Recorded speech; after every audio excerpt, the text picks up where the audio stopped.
Dear students, today's topic is very important and I think it is the most important part of your chapter photoelectric effects. The topic is Einstein's explanation of photoelectric effect. It's also called the Einstein photoelectric equations.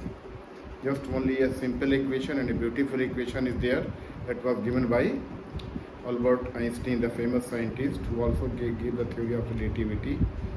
But the Nobel Prize he was awarded was for this topic only. He gave the complete explanation, a satisfactory explanation of photoelectric effect in 1905, but he was given the prize, Nobel Prize in 1921 after very long times, when he got the full recognition about his skill and intelligence. So let's start it. What happens? जैसा कि हमने बेटा देखिए जो Einstein के photo electric effect का जो explanation है ये क्वांटम थ्योरी पर बेस्ड है। उन्होंने जो मैक्स प्लैंक थे जिन्होंने क्वांटम थ्योरी का कंसेप्ट दिया था कि वो ब्लैक बॉडी रेडिएशन पर स्टडी कर रहे थे। ये जो रेडिएशन होता है इसमें जो एनर्जी निकलती है कंटिन्यूस नहीं निकलती है, but it comes in the form of A discrete into discrete forms. They are known as the photons or the packet of energy or the bundle of energy. And simply we can say the photons are the particles of light या particles of any radiations. तो उन्होंने ये कहा था जब किसी भी experiment जो किया था और एक्सपेरिमेंटली जो हमने देखा था अभी एक्सपेरिमेंट करके इसके जस्ट पहले वाले लेक्चर में, उसमें सारा एक्सपेरिमेंटल सेटअप भी था। उसमें एक एक्सपेरिमेंट से कैसे जो है डिफरेंट क्वांटिटी वेरी करने पर कैसे उसका आउटपुट बदलता है, उसका एक समरी भी देखा था। वो सारे जो एक्सप्लेनेशन उसका जो रिजल्ट था इस आइंस्टीन इक्वेशन से सॉल्व हो सकते। बहुत ही सिंपल इक्वेशन बस आपका ही है कि K max is equal to h nu upon 5 बस। तो डिफरेंट फॉर्म लिख दिया गया है ई माइनस 5। देखिए बेटा जो फोटॉन होता है हमें पता है कि बताया गया था कि जो फोटॉन होता है उसकी एनर्जी जो होती है, फोटॉन की एनर्जी जो होती है ई इज इक्वल टू होती है E is equal to h nu। nu is the frequency, या इसको और भी वेवलेंथ के फॉर्म में लिखना है h c अपॉन लैम्डा। यहाँ पर h एक कांस्टेंट है, यूनिवर्सल कांस्टेंट है जिसको हम बोलते हैं प्लैंक्स कांस्टेंट, और इसकी वैल्यू होती है 6.626 इंटू 10⁻34 जूल सेकेंड होती है। और c जो है वेलोसिटी ऑफ लाइट है, लैम्डा जो है वेवलेंथ ऑफ द लाइट है या रेडिएशन की वेवलेंथ है। तो इस तरह से जो फोटॉन जब किसी भी जैसे सपोज एक्सपेरिमेंट हम जब लाइट के सोर्स से हम फोटॉन जो है एक जो है फोटो सेंसिटिव प्लेट पे पड़ रहा था, मान लें कि वो पोटेशियम का प्लेट हो या सीरियम का प्लेट हो, तो उससे जो इंटेंसिटी आती है जब उस पर जब वो लाइट जब फोटॉन उस पर पड़ते हैं तो फोटॉन होता क्या है बेटा देखिए ये हमने बनाया, देखिए फोटॉन है एक मेटल पे पड़ रहा है, मान लें मेटल कोई भी है फोटो सेंसिटिव मेटल है, तो इस पर करता क्या है कि फोटॉन जो होता है एक इलेक्ट्रॉन यानी एक फोटॉन जो क्या करेगा एक इलेक्ट्रॉन से जाके टकराएगा, एक इलेक्ट्रॉन से ही उसका जो है एक इलेक्ट्रॉन को ही जाकर के हिट करेगा। और इस तरह की पॉसिबिलिटी ज़ीरो होती है कि एक फोटॉन जो है जाके दो इलेक्ट्रॉन से टकराए, ऐसा नहीं होता है। 1 to 1 होता है, 1 to 1 इंटरेक्शन होता है बिटवीन फोटॉन एंड इलेक्ट्रॉन। जो फोटॉन होता है ये करता क्या है अपनी पूरी एनर्जी इलेक्ट्रॉन को दे देता है, यानी electron absorb the energy of all the energy of the photons. इस तरह से फोटॉन का एक्जिस्टेंस क्या होता है ख़त्म हो जाता है। फोटॉन जो होते हैं ख़त्म हो जाते हैं, या हो सकता है कि जो उससे एनर्जी निकले फोटॉन के इलेक्ट्रॉन के एनर्जी के साथ होता कुछ फोटॉन दूसरा फोटॉन भी जनरेट हो सकते हैं। लेकिन जो ओरिजिनल फोटॉन होता है that existence is completely vanished and the electrons are liberated and the new photon may also be come out with the electrons। तो ठीक है, हम होता क्या है जब इलेक्ट्रॉन टकराया, सपोज कर लीजिए कोई इलेक्ट्रॉन में यहाँ पर बेटा मेटल का जो फ्री इलेक्ट्रॉन होता है, क्योंकि मेटल में जो कंडक्टर होता है फ्री इलेक्ट्रॉन बहुत ज़्यादा होते हैं मेटल्स में, खासतौर से कंडक्टर में जो होते हैं बहुत ही ज़्यादा फ्री इलेक्ट्रॉन्स होते हैं, यहाँ तक कि 10⁻27 इलेक्ट्रॉन्स पर मीटर क्यूब होते हैं, जो कि बहुत ही ज़्यादा है, टू मच।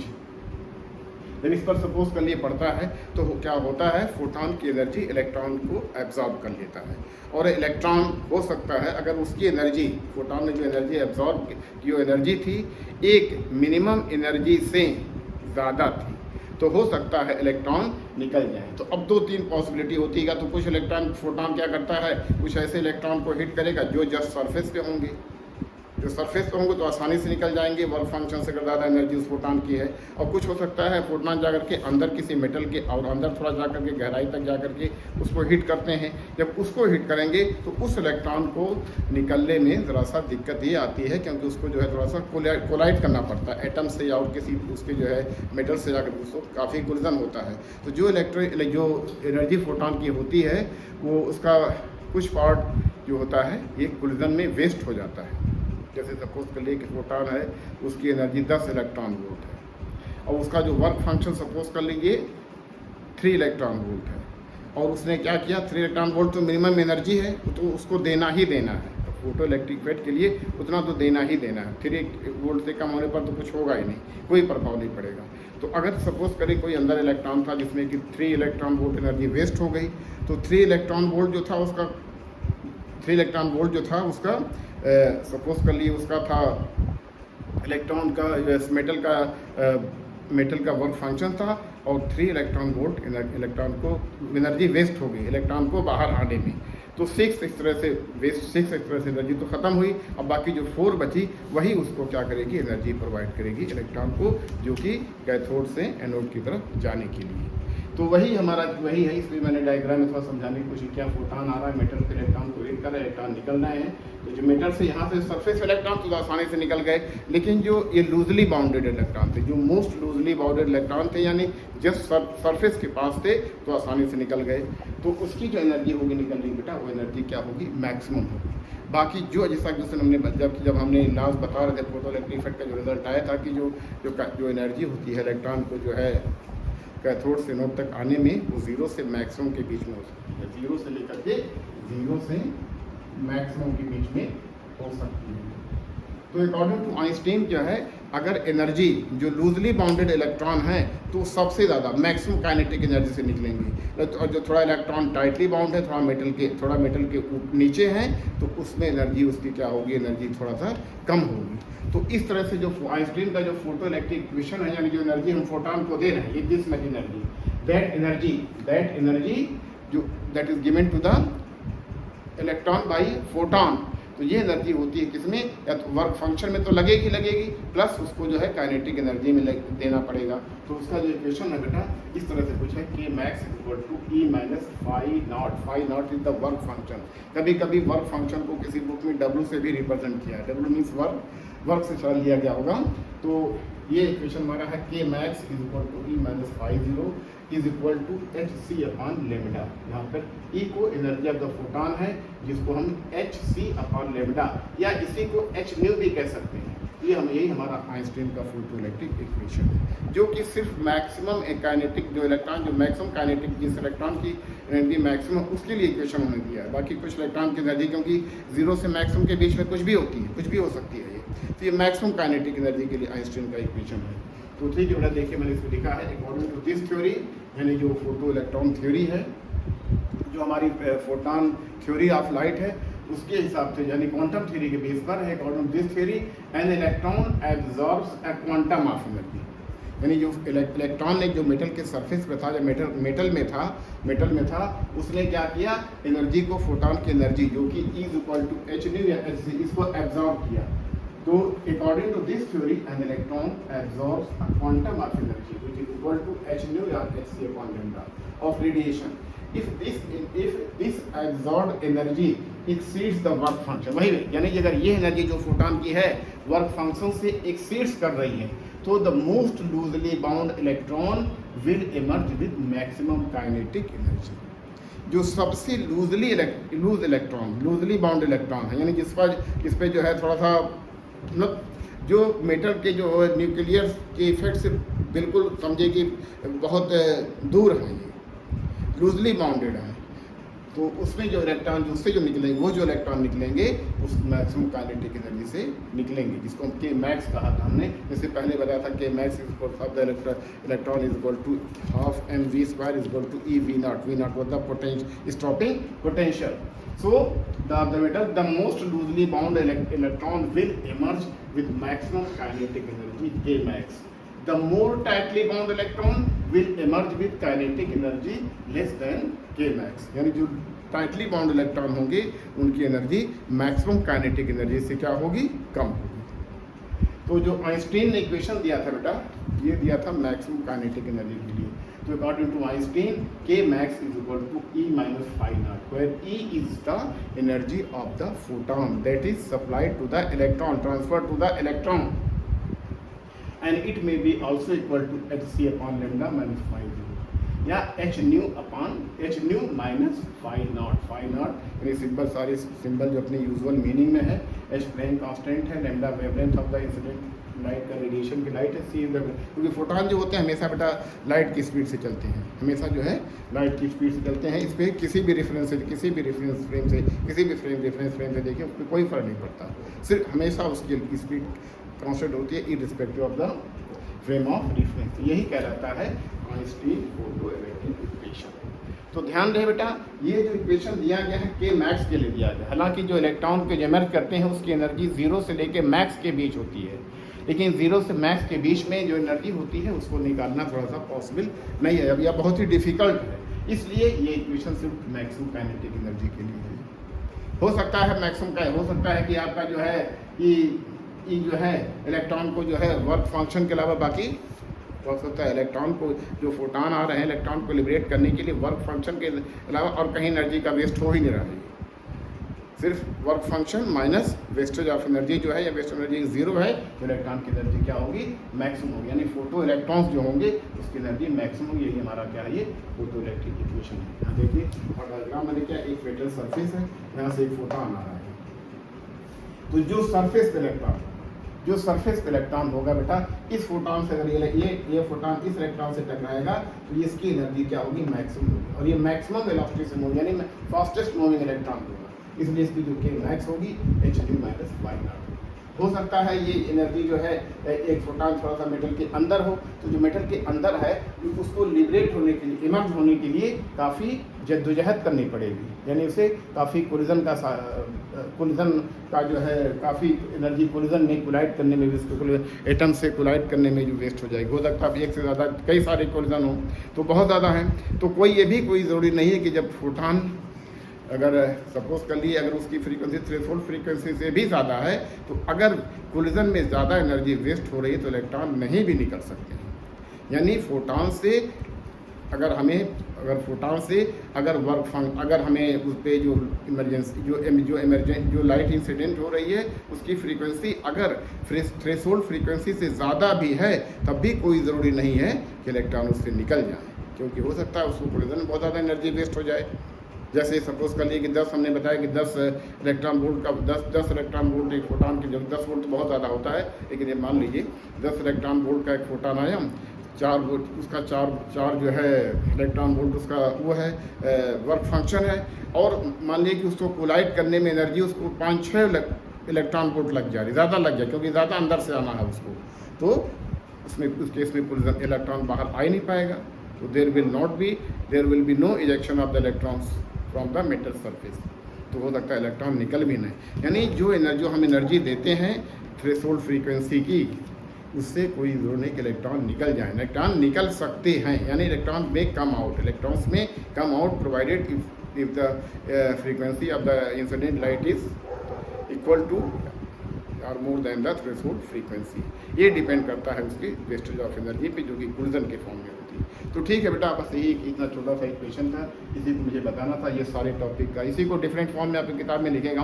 अभी मैं बता रहा हूँ इस इक्वेशन के द्वारा जो भी आपने भी इसके पहले पढ़ा था कि laws of photo electric emission, वो सारे एक्सप्लेन हो जा रहे हैं। तो यहाँ पर मैंने थोड़ा सा उसको लिखा है, Einstein photo electric equation explains all the laws of photo electric emission. जो भी फोटो इलेक्ट्रिक में 3-4 नियम बताए गए थे कि intensity is direct, photo electric current is directly proportional to intensity, और इंटेंसिटी का जो होता है फोटो इलेक्ट्रिक जो स्टॉपिंग पोटेंशियल उस पर कोई फ़र्क नहीं पड़ता है, जो फोटॉन की एनर्जी जो होती है उस पर कोई फ़र्क नहीं पड़ता है, ये उसका भी सारा एक्सप्लेनेशन इसमें छुपा हुआ है इस छोटे से इक्वेशन में। यही हमारा जो है फोटो इलेक्ट्रिक इक्वेशन है या आइंस्टीन का इक्वेशन है, जो कि बहुत ही सिंपल है। और सबसे इसको डिफरेंट अभी देखेंगे और वेवलेंथ के फॉर्म में भी लिख दिया जाएगा, थ्रेशोल्ड फ्रीक्वेंसी भी आएगी उसके टर्म में भी लिख दिया जाएगा। तो ये रहा आपका फोटो इलेक्ट्रिक एमिशन। बस इसमें यही बताना चाहूँगा बेटा कि जब फोटॉन की एनर्जी मेटल सरफेस पर पड़ती है और उस की इंटेंसिटी कितनी भी ज़्यादा, क्योंकि बेटा फोटॉन की एनर्जी का इंटेंसिटी से कोई रिलेशन है ही नहीं। सिर्फ ठीक है फोटॉन इंटेंसिटी ज़्यादा तो ज़्यादा फोटॉन पड़ रहे हैं, उससे करंट बढ़ सकती है, लेकिन एनर्जी एक फोटॉन की एनर्जी नहीं बढ़ सकती, एनर्जी पर कोई प्रभाव नहीं पड़ता है। तो ये रहा फोटो इलेक्ट्रिक इफेक्ट का, फोटो इलेक्ट्रिक का आइंस्टीन एक्सप्लेनेशन। इसको और भी आगे देखेंगे, इसका एप्लीकेशन भी है, इसे सारे लास्ट एक्सप्लेन हो जा रहे हैं। जैसे पहले ये था, देखिए इस इक्वेशन में देखिए कि मैक्सिमम में कहीं भी इंटेंसिटी नहीं है क्या, न्यू है, और एक तो प्लैंक कांस्टेंट है, ये तो यूनिवर्सल कांस्टेंट है, फाइव वर्क फंक्शन है। तो ये पहला एक्सप्लेनेशन है कि max is independent of the intensity of light but depends on the frequency भी डिपेंड करती है। वर्क फंक्शन पे भी करते हैं, लेकिन वर्क फंक्शन बेटा हर मेटल के लिए, एक मेटल के लिए जो वर्क फंक्शन है तो कांस्टेंट होता है, प्रोवाइडेड कोई इसमें इम्प्योरिटी नहीं है या फिर टेम्परेचर उसका बहुत ज़्यादा, टेम्परेचर में कोई चीज़ नहीं हो रहा है, तो ये कांस्टेंट रहेगा। इसलिए जो के मैक्सिमम होती है, यानी जो maximum energy of the emerging electron होती है, वो independent of the intensity of the light. दूसरा क्या होता है कि अगर फोटो इलेक्ट्रिक इफेक्ट तभी हो सकता है जब उसकी frequency of incident radiation is more than the threshold frequency, more than the threshold frequency। अब इसमें है क्या, देखिए मैंने बोला कि हमें कुछ बातों को लिखा हुआ है, लेकिन तो समझाने की कोशिश में कर देंगे। जैसे इसमें लिखा हुआ है कि photo electric emission is possible only if H new is greater than 5। तभी होगा फोटो इलेक्ट्रिक एमिशन, यानी फोटो इलेक्ट्रिक करंट सर्किट में फ्लो होगी जब जो फोटॉन की एनर्जी है greater than the work function. Because के मैक्सिमम क्या हो सकता है, 0 से लेकर के मैक्सिमम वैल्यू हो सकती है। एक्चुअली बेटा जो मैंने एक बुक में देखा था, उसमें जो आइंस्टीन का इक्वेशन लिखा था, उन्होंने कुछ इस तरह से लिखा था, half m v square is equal to or less than e minus 5। यहाँ पर ये उसकी काइनेटिक एनर्जी है। क्या है ये kinetic energy of the photo electron है ये less than or equal to, और जब इक्वल टू होगी तभी मैक्स तब इसकी वैल्यू मैक्सिमम होगी। इसी को हम बोलेंगे K max is equal to e minus 5। ये हमारा है, क्योंकि जो के की एनर्जी की जो वैल्यू होती है, काइनेटिक एनर्जी की जो वैल्यू हो सकती है वो 0 से लेकर के 5 के बीच, 0 से लेकर के मैक्स के बीच में होती है। तो देखिए इसमें ये कहा गया है कि के must not be non negative, यानी के की वैल्यू नेगेटिव तो होगी नहीं भाई, नेगेटिव थोड़ी भी इलेक्ट्रॉन की अगर एनर्जी रुका भी हुआ है इलेक्ट्रॉन, उसमें कोई एनर्जी यानी एनर्जी 0 हो सकती है लेकिन नेगेटिव नहीं हो सकती है। Therefore what h nu should be always greater than 5, greater than or equal to 5। अगर ये ऐसा है कि अगर ये एच न्यू 5 के बराबर है, एच न्यू जो हमारा क्या है 5 के बराबर है, तो 5 विल बी इक्वल टू, तो 5 विल बी इक्वल टू क्या हो जाएगा, 5 will be equal to nu will be equal to 5 upon h. अगर ये 5 जो है वर्क फंक्शन है तो ये हमारे कहलाएगी थ्रेशोल्ड फ्रीक्वेंसी। तो इस तरह से जो है ये भी बात जो हो रही है इस आइंस्टीन की इक्वेशन से प्रूव हो रही है कि फोटो इलेक्ट्रिक एमिशन तभी पॉसिबल है जब इंसिडेंट लाइट की frequency greater than the threshold frequency. ठीक है, nu threshold frequency, no photo electric emission is possible below nu naught is the threshold frequency, even if the incident light of high intensity and long time radiation fall on it। अगर कितना भी intensity क्यों ना हो, अगर उसकी frequency threshold frequency से कम है तो फोटो इलेक्ट्रिक बिल्कुल नहीं होगा, चाहे कितना भी लाइट कितने भी समय के लिए डालिए, कोई फर्क नहीं पड़ेगा ये। अच्छा, जो फोटॉन और इलेक्ट्रॉन के बीच में जो कोलिजन होता है बेटा इलास्टिक होता है। जैसे इलास्टिक कोलिजन में पढ़ा होगा आप लोगों ने, energy is conserved and the momentum is also conserved. ये सब बातें इसमें होती हैं इलेक्ट्रॉन फोटॉन के कोलिजन में। और 1-to-1 कोलिजन होता है, एक फोटॉन एक इलेक्ट्रॉन से ही टकराएगा, एक फोटॉन का 2 इलेक्ट्रॉन से टकराने का चांस बिल्कुल नहीं रहता है। इस बात को भी नोट की, कभी कभी उसमें पूछा जाता है, तो मैं जो बता रहा हूँ थोड़ा इसको ध्यान से सुनिए और नोट करने की कोशिश कीजिए, तो बहुत फ़ायदा आपका होगा। तो ठीक है, दूसरा पॉइंट भी जो फोटो इलेक्ट्रिक ग्लास के हिसाब से था वो भी हमारा ये प्रूव हो जा रहा है। Means no photoelectric emission is possible below new node even if the incident radiation of high intensity and long time duration falls on the metal surface। अगर फ्रीक्वेंसी न्यू नॉट से कम है तो फोटो इलेक्ट्रिक इफेक्ट नहीं हो, कितना भी frequency की डाली, चाहे 10 वाट का डालिए, 20 वाट का, 50 वाट का, 100 वाट का, 500 वाट का, कोई फर्क नहीं पड़ेगा, कोई फोटो इलेक्ट्रिक एमिशन नहीं होगा, फ्रीक्वेंसी उसकी थ्रेशोल्ड फ्रीक्वेंसी से कम है। अच्छा, अब और देख लेते हैं, if the intensity of light is increase, अगर लाइट की इंटेंसिटी बढ़ जाए तो मोर फोटॉन्स फॉल, तो ज़्यादा जब लाइट की इंटेंसिटी बढ़ेगी तो क्या होगा, ज़्यादा इंटेंसिटी बढ़ना मीन ज़्यादा फोटॉन आना, तो जब ज़्यादा फोटॉन आएंगे तो ज़्यादा इलेक्ट्रॉन से इंटरेक्ट होंगे, ज़्यादा इलेक्ट्रॉन इमर्ज होंगे, इससे फोटो इलेक्ट्रिक करंट की वैल्यू क्या हो सकती, क्या होगी, बढ़ जाएगी। यानी लीनियर एक रिलेशन देखा था आपने कि आई इंटेंसिटी और इस फोटो इलेक्ट्रिक करंट में एक लीनियर रिलेशन था जो कि डायरेक्टली प्रोपोर्शनल था। वही लिखा है, if the intensity of the light is increase more photon fall on the surface per unit time and more electrons are emitted. यानी intensity photo electric current is directly proportional to the intensity of the light, frequency अगर हमारी constant हो रही है, ये तो ये भी बात इससे प्रूव हो गई है। अगर दूसरा पॉइंट ये था कि उसके बीच में जो फोटॉन इलेक्ट्रॉन के बीच में जो फोटॉन के जो इलेक्ट्रॉन का एमिशन होता है उसमें कोई टाइम लैग नहीं होता है। टाइम लैग अगर होता है तो ये 10⁻⁻⁹ सेकेंड यानी 1 नैनो सेकेंड या इससे भी कम का समय टाइम लैग होता है, जो कि बिल्कुल क्या है, बिल्कुल अनकंसिडरेबल, इसको छोड़ दीजिए, इसको कोई फर्क नहीं पड़ता, क्योंकि 10⁻⁹ टाइम बहुत ही स्मॉल ड्यूरेशन का टाइम है जिससे हम इसको नेगलेक्ट कर सकते हैं। Since an electron absorbs a photon and acquires the energy at once, जैसे इलेक्ट्रॉन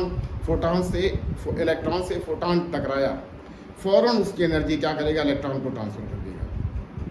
अब इलेक्ट्रॉन को निकलना है, बाहर निकलना है, कैसे निकलना है, इलेक्ट्रॉन का काम है वही को रास्ते में कई लोग मिले, कई सारे इलेक्ट्रॉन मिल सकते हैं, कई सारे एटम से कोलाइड उसको करना पड़ सकता है, तो वह हो सकता है सिंस एन इलेक्ट्रॉन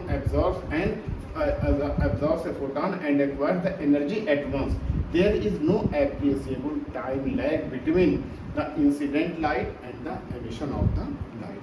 कोई टाइम लैग नहीं होता, अगर होता है तो 10⁻⁹ का है, जो कि कुछ भी नहीं है। इतना टाइम को हम नहीं कंसिडर करते हैं, 10⁻⁹ कुछ भी नहीं, इसलिए इतने समय में तो बहुत कुछ हो जाता है, तो इतना कुछ भी नहीं है। तो ये बेटा ये फोटो इलेक्ट्रिक इफेक्ट था। अब इससे हम थोड़ा सा इसको डिफरेंट फॉर्म में लिखेंगे और फिर उसके बाद आगे हम देखेंगे, क्योंकि इस इक्वेशन को हेल्प से हम जो है उसका जो है और भी चीज़ों को प्लैंक कांस्टेंट की वैल्यू भी निकालते हैं। तो जो इसके पहले ग्राफ बताया था थोड़ा उसको देख करके आइएगा, फिर इससे हम करेंगे इक्वेशन को हम थोड़ा सा और आगे बढ़ाएंगे, क्योंकि आगे बढ़ाने मतलब ये हुआ कि जैसे देखिए इसमें हमने लिखा है कि के मैक्स जो था हमारा, के मैक्स इज इक्वल टू क्या है, E minus phi naught is the work function, और ये हमारा क्या था, hc/λ माइनस फाई नॉट। और के मैक्स की वैल्यू हम जानते हैं क्या होती है, इसकी वैल्यू ये भी होती है E इंटू वी नॉट, यहाँ पे E charge of the electron और V is the stopping potential, and it is also equal to half m me max square. इस तरह से सब्स्टिट्यूट करके और भी क्वेश्चन को और फॉर्म में लिखा जा सकता है, और इसका क्या एप्लीकेशन है, क्या सिग्निफिकेंस है, इसको हम थोड़ा आगे देख लेंगे। ठीक है, इसको थोड़ा सा पढ़िएगा, इतना सब काफ़ी आपको उसके एग्ज़ाम के लिए बहुत अच्छा है ये, तो इतना पढ़ लेंगे तो मेरे ख्याल से आपको ज़्यादा दिक्कत नहीं होगा। किताबों से ज़रूर पढ़ा कीजिए, अच्छी किताबों से पढ़िए उसको, और बाकी मैं तो आपको बता ही रहा हूँ। ठीक है बेटा, ठीक है, इसको इतना रहने दीजिए आज के लिए, फिर अगली बार हम देखते हैं। Thank you.